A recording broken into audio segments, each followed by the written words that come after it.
இன்னும் குறிப்பிட்டு சொல்ல வேண்டும் என்று சொன்னால், சீர்காழி தொகுதியினுடைய மாண்புமிகு தமிழ்நாடு முதலமைச்சர் அவர்கள் சீர்காழி தொகுதியினுடைய மாப்பிள்ளை. அதே போல மாண்புமிகு வேளாண்மை துறை அமைச்சர் அவர்கள் சீர்காழி தொகுதியினுடைய மாப்பிள்ளை. அதே போல மாண்புமிகு போக்குவரத்து அமைச்சர் அவர்கள் சீர்காழி தொகுதி உள்ளிட்ட மயிலாடுதுறை மாவட்டத்தினுடைய மாப்பிள்ளை. இவ்வளவு பேர் இருந்தும் இந்த சீர்காழி தொகுதிக்கு ஒரு தொழிற்பயிற்சி நிலையம் கிடைக்கவில்லை என்றால் மக்கள் என்ன சொல்வார்கள்? எனவே மாண்புமிகு அமைச்சர் அவர்கள் மறுபரிசீலனை செய்து எனக்கு ஒரு தொழிற்பயிற்சி நிலையத்தை ஏற்படுத்தி கொடுக்க முன்வருவார்கள் என தங்கள் வாயிலாக அறிய விரும்புகிறேன். மாண்புமிகு பேரவைத் தலைவர் அவர்களே, சீர்காழி தொகுதி என்பது ஒரு பெரிய அளவிலே வளர்ச்சி பெறாத தொகுதி. விவசாய தொழில் மட்டும்தான். அதை தவிர மாணவர்கள் நிறைய படிக்கிறார்கள்.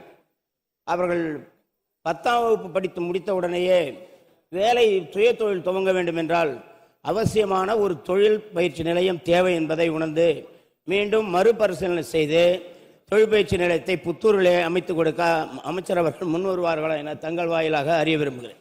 மாண்புமிகு அமைச்சர்.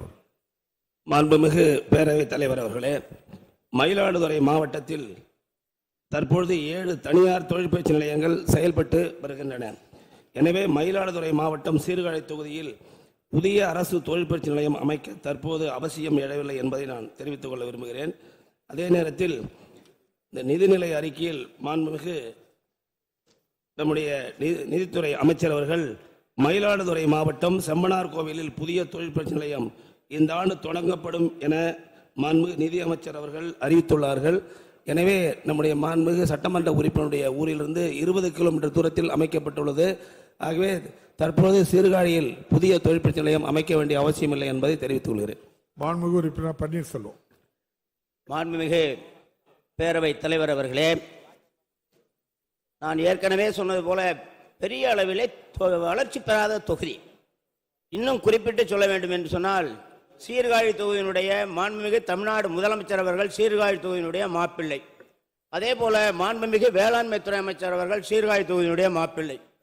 அதே போல மாண்புமிகு போக்குவரத்து அமைச்சர் அவர்கள் சீர்காழி தொகுதி உள்ளிட்ட மயிலாடுதுறை மாவட்டத்தினுடைய மாப்பிள்ளை. இவ்வளவு பேர் இருந்தும் இந்த சீர்காழி தொகுதிக்கு ஒரு தொழிற்பயிற்சி நிலையம் கிடைக்கவில்லை என்றால் மக்கள் என்ன சொல்வார்கள்? எனவே மாண்புமிகு அமைச்சர் அவர்கள் மறுபரிசீலனை செய்து எனக்கு ஒரு தொழிற்பயிற்சி நிலையத்தை ஏற்படுத்தி கொடுக்க முன்வருவார்கள் என தங்கள் வாயிலாக அறிய விரும்புகிறேன். மாண்புமிகு அமைச்சர். மாண்புமிகு பேரவைத் தலைவர் அவர்களே, நமது மாண்புமிகு தமிழக முதல்வர் அவர்கள் 2021ஆம் ஆண்டு ஆட்சி பொறுப்பேற்ற பொழுது தமிழ்நாட்டில் இருந்த அரசு தொழிற்பயிற்சி நிலையங்களுடைய எண்ணிக்கை 90. 21-22ஆம் ஆண்டில் ஒரு தொழிற்பயிற்சி நிலையம் தொடங்கப்பட்டது. 22-22ஆம் ஆண்டு 11 தொழிற்பயிற்சி நிலையங்கள் தொடங்கப்பட்டன. 2024-25ஆம் ஆண்டில் 13 தொழிற்பயிற்சி நிலையங்கள் தொடங்கப்பட்டன. 2025-26 இந்த நிதி ஆண்டில் நம்முடைய மாண்புமிகு முதலமைச்சருடைய உத்தரவினை ஏற்று நம்முடைய நிதித்துறை அமைச்சர்கள் 17 தொழிற்பயிற்சி நிலையங்களை இந்த ஆண்டு தொடங்குவதற்கு அனுமதி அளித்துள்ளார்கள் என்பதை நான் மகிழ்ச்சியோடு தெரிவித்துக் கொள்ள விரும்புகின்றேன். ஆக 21-22, 22-23, 24-25, 25-26 இந்த 4 ஆண்டுகளில் மட்டும் 42 தொழிற்பயிற்சி நிலையங்கள் தொடங்கப்பட்டுள்ளன என்பதை இந்த மாமன்றத்திற்கு மகிழ்ச்சியோடு தெரிவித்துக் கொள்ள விரும்புகிறேன். இருப்பினும் நம்முடைய சட்டமன்ற உறுப்பினர் அண்ணன் பன்னீர்செல்வம் கோரிக்கை ஏற்று அதுவும் மாப்பிள்ளை தொகுதி என்று சொன்னார்கள் நம்முடைய சட்டமன்ற உறுப்பினர் அவர்கள். ஆகவே விரைவாக மாண்புமிகு முதல்வருடைய கவனத்திற்கு எடுத்து சென்று புதிய தொழிற்பயிற்சி நிலையம் துவங்குவதற்குரிய நடவடிக்கை அரசு மேற்கொள்ளும் என்பதை தெரிவித்துள்ளேன். வினாக்கள் விடைகள் நேரம் முடிவுற்றது. அவசர பொது முக்கியத்துவம் வாய்ந்த நிகழ்வு குறித்த கவன ஈர்ப்பு மாண்புமிகு உறுப்பினர் திரு ஆர் ஈஸ்வரன் அவர்கள். அவசர பொது முக்கியத்துவம் வாய்ந்த நிகழ்வினை மாண்புமிகு பொதுப்பணித்துறை அமைச்சர் அவர்களின் கவனத்திற்கு கொண்டு வருவார்.